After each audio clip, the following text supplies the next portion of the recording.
Hey, Powerhouse, I have a very special invitation just for you. I would love to invite you to the Powerhouse Lawyers Retreat happening September 27th through October 1st in beautiful Ocean Isle, North Carolina. The Powerhouse Lawyers Retreat is a life-changing experience that every single woman in law not only deserves, but needs.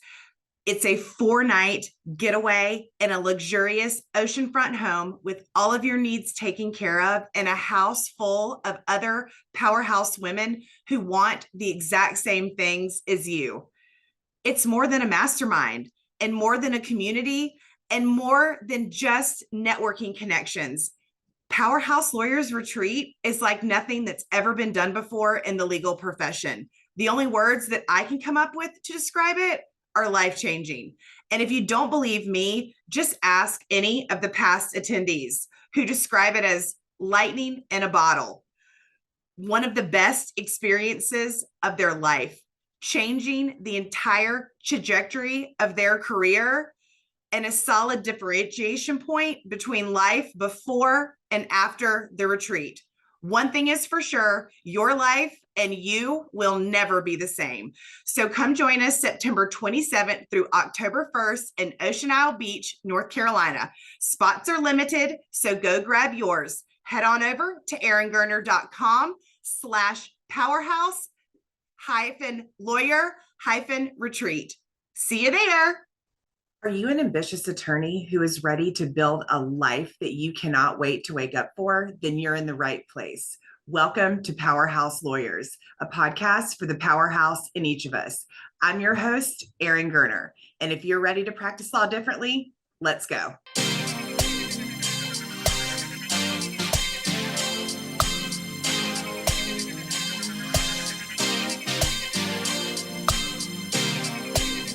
Hey, beautiful Powerhouse Lawyers. Welcome back to the podcast. I'm so excited that you are here. I am your host, Erin Gerner, and I'm excited to chat about today's topic because this is something that I am currently coaching myself around, and pretty much every single lawyer that I know has this. It's called Goldstar Syndrome. We love to chase all of the wins, all of being the best, being a perfectionist, hitting a home run every single time. We're trained like this. That is our brain. We were good students in school. Then we go on to be lawyers, and everything is a gold star competition to be the best. And let's be honest, if I've got my life on the line, I want the very best lawyer. I want someone who wants to be a perfectionist, who wants to do the absolute best job. So when used for good, being a perfectionist and a gold star chaser and wanting to be the best, when used for good, it actually can propel you forward in your life, right? Because you want to achieve, you want more, you know that you are capable of more. And like I said, if I'm having open heart surgery, like I want the best, most perfectionist doctor working on me. So, but with that said, as lawyers, as gold star chasers, we are absolutely terrible about celebrating ourselves and enjoying wins. I myself, this is something that I am constantly coaching myself around. I have to unwind the mentality that every single thing does not have to be perfect or a home run to be quote unquote celebrated. It is so wild to me how much of my life I have lived doing really amazing, incredible things, but giving myself zero credit for it, like zero credit. In fact, the more I achieved, the harder I was on myself, the more I expected from myself, the worse job I thought I was doing. And as a lawyer, we become experts at this because, like I said, we've spent our entire lives chasing these achievements, trying to graduate at the top of your class, to get that top internship, to get the top job, to be the best lawyer, to be a partner, to make the most money, to get the best cases. We're constantly taught to do this, but we are absolutely never taught to say, like, hey, you showing up is a win. You doing X, Y, and Z is a win. And you need to celebrate that along the way. Because what happens if you don't celebrate wins is you become so self-critical.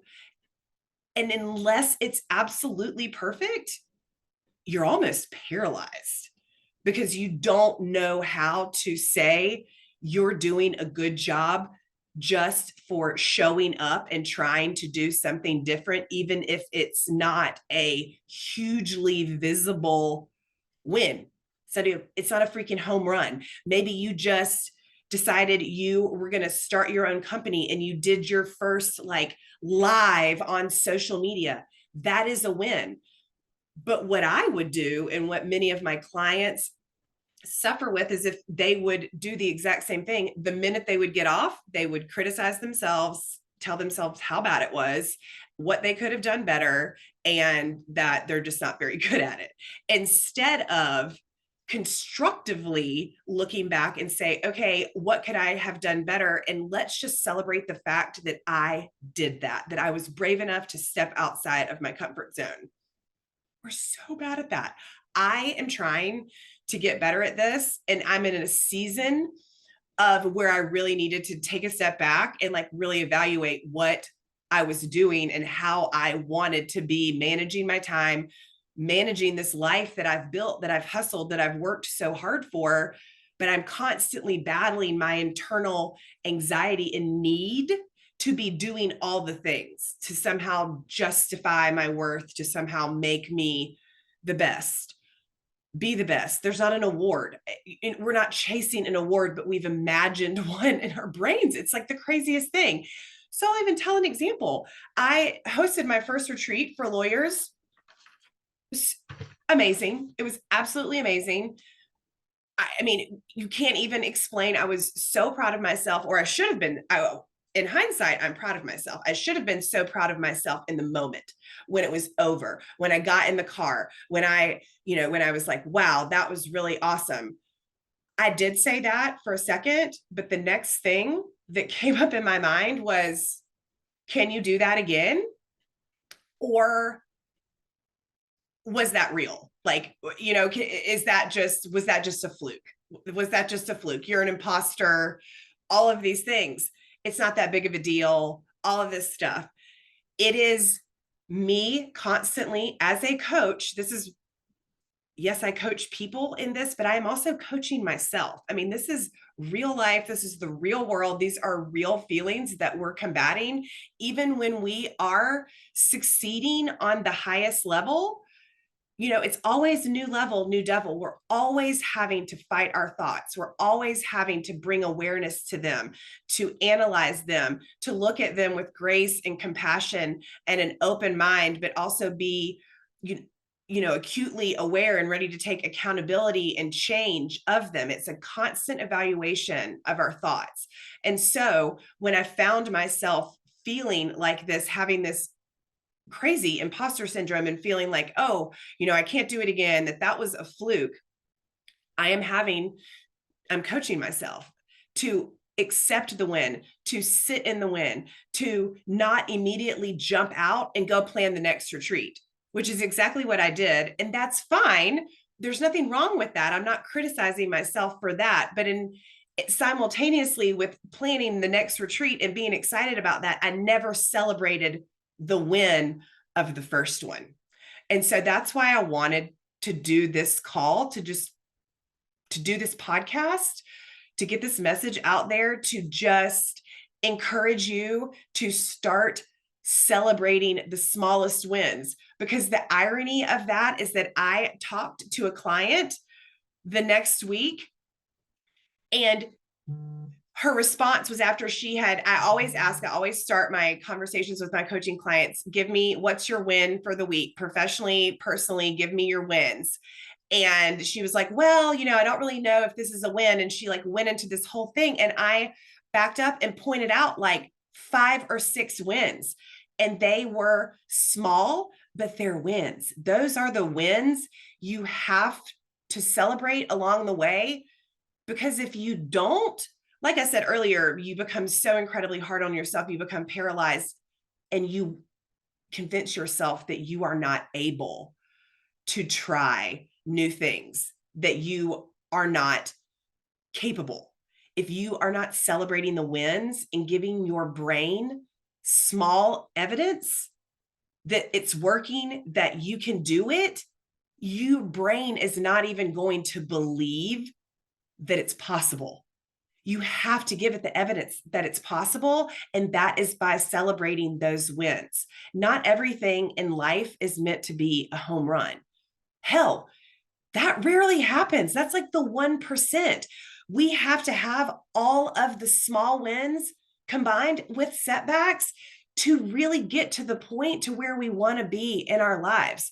That's what this is all about. It's getting up after you skinned your knee, and it's celebrating the small wins along the way as you move towards your goal. So I tell you all this, obviously, because we need to be celebrating wins.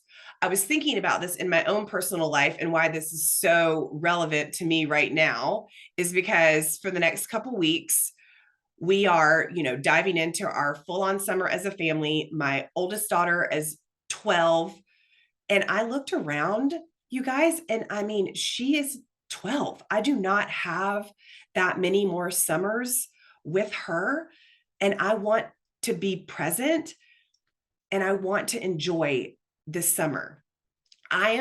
I love to hustle. I'm a hustler. Anyone will tell you that I am a grinder. You give me a mission, I will go accomplish it. I had a coach tell me that I was one of the most tenacious clients she's ever worked with in her 11 years of coaching. Like, I am a hustler, and I have hustled, and I have built this incredible company in this life that I desired, so I could have the freedom and the flexibility to be present with my daughters, to be present there for the moments that I wanted to be present for. But I wasn't allowing that because I was convincing myself that I still needed to be hustling, constantly busying myself in order to still have success. And I thought that I had done a lot of work around this, and I have done a lot of work around this, and I'm still doing a lot of work around this. And I thought that I was, quote unquote, doing better. We convince ourselves when we kind of get out of our routines, when we get out of those rhythms that we find ourselves in. And I think the summer does that to us a lot. The kids are out of school, schedules are weird, all that kind of stuff. And so when we get out of that, we start to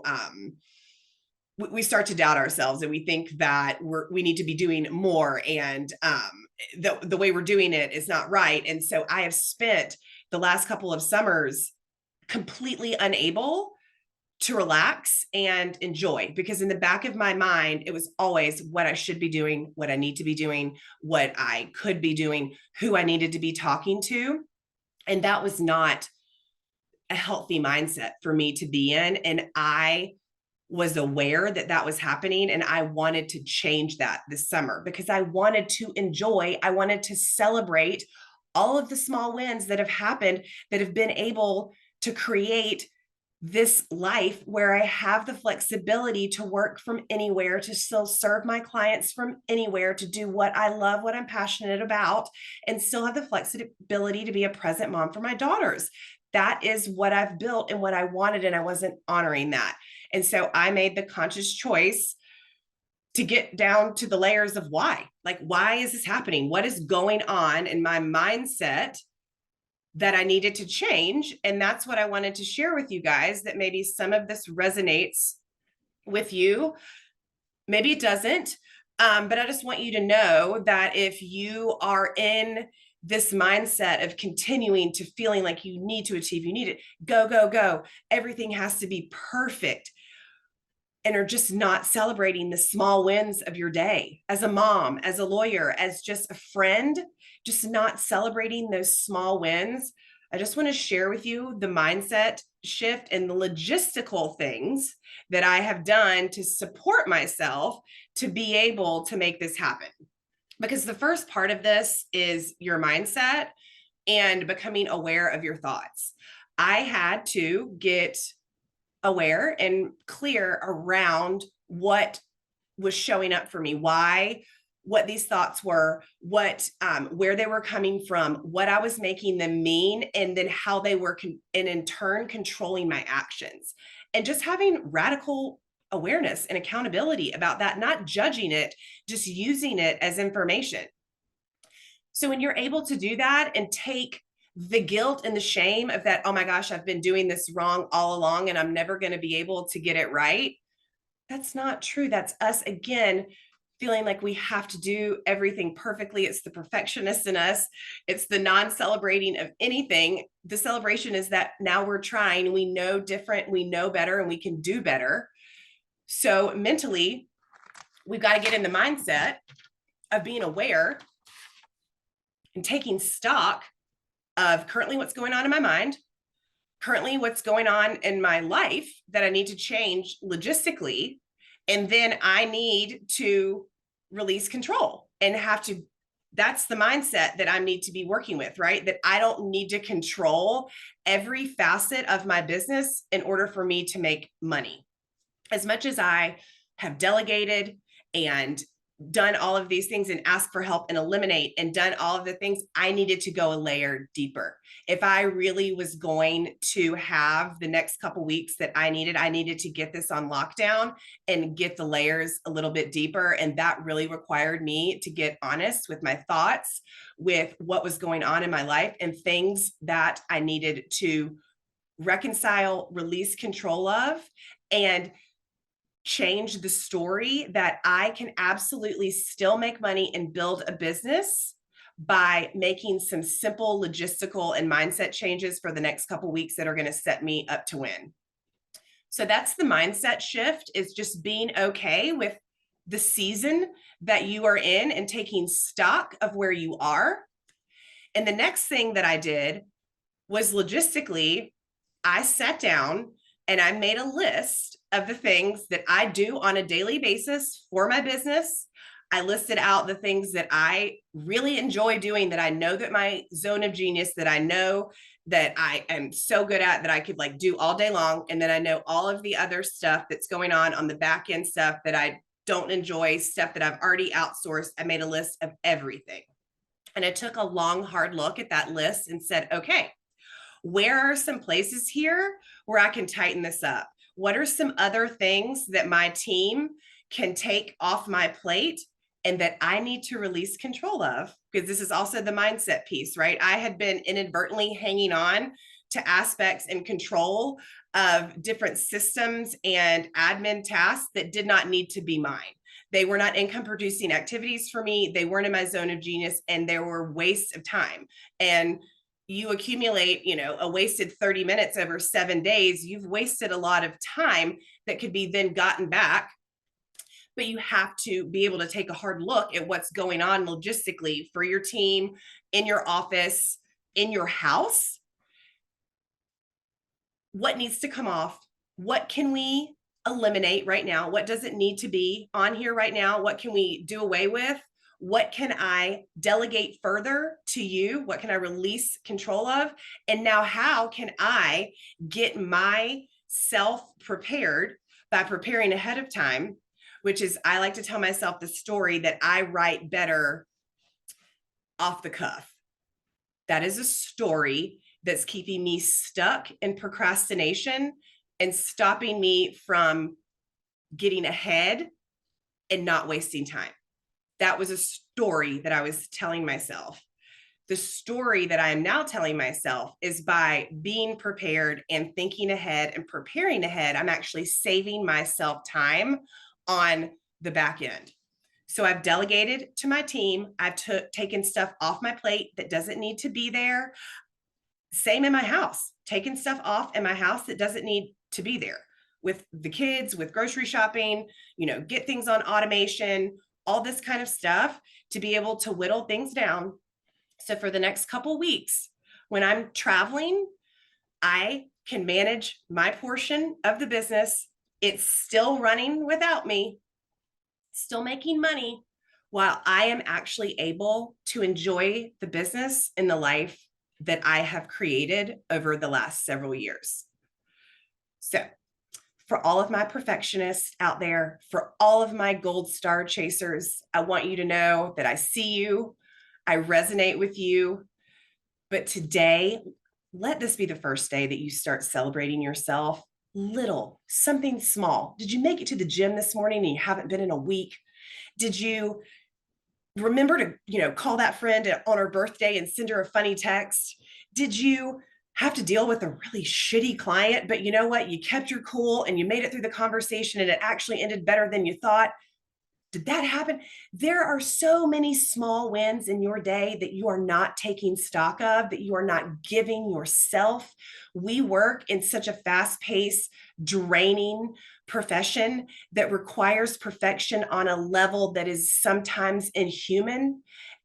We take that on in our lives and our personalities and expect that of ourselves every single day. And that level of perfection is not attainable. It's debilitating. You're imperfectly perfect every single day. And the more you celebrate those small wins, you give yourself that joy, you're setting yourself up to just generally have a better day, to feel better about yourself, to practice law better, to just get up and feel good about your life, because you know what you're doing, it means something. You're celebrating these wins. Even if it's not per se a client or a case, if it's not in the office, maybe it's at home, maybe it's a friendship. It's just really celebrating these small wins to help enrich your life and bring back in joy. So I hope this was helpful. And if you love this episode, be sure to take a screenshot, tag me on social media, share it with a fellow sister in the law who needs it. I appreciate you so much. Can't wait to see you next time. Remember, go out there and be a powerhouse. Love y'all so much.